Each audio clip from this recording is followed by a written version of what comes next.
জনপ্রিয় বাংলাদেশে মাহিন্দ্রা অর্জুন নব 605 গাড়ি। তো এটা হচ্ছে সেই মাহিন্দ্রা অর্জুন নব 605 গাড়ি। গাড়িটার মোটামুটি টায়ারের বিট হাফের একটু কম আছে, 4 আনা বিট আছে।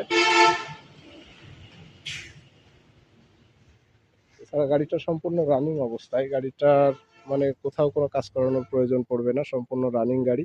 আসবেন, দেখবেন, দামাদামি করে যাচাই বাছাই করে নিয়ে পছন্দ হলে দামাদামি যাচাই বাছাই করে নিয়ে গাড়ি সরাসরি ব্যবহার করতে পারবেন। তো মাহিন্দ্রা অর্জুন নব 605 গাড়ি একদম ফ্রেশ কন্ডিশনের। গাড়িটা হচ্ছে আপনার ইঞ্জিনের কাজ করানো আছে, ক্লাস প্লেট আর ইঞ্জিনের কাজ করানো আছে। গিয়ার বক্স এখনো খোলা পড়েনি। তো এরকম কম বাজেটের মধ্যে গাড়ি খুঁজতেছেন যারা, পাওয়ার গাড়ি, বিশেষত টলি, রোটার, হাল যেখানে ইচ্ছা সেখানে ব্যবহার করার মতো একটা গাড়ি, মাহিন্দ্রা অর্জুন নব 605 সেকেন্ড হ্যান্ড গাড়িটা খুবই কম বাজেটের গাড়ি। দর্শক ট্রাক্টরের যারা ভিউয়ার্স আছেন, শুভানুত্তই আছেন, দেশ ও দেশের বাইরে থেকে যারা আমাদের ভিডিও দেখেন, নতুন পুরাতন ট্রাক্টর ও ট্রাক্টর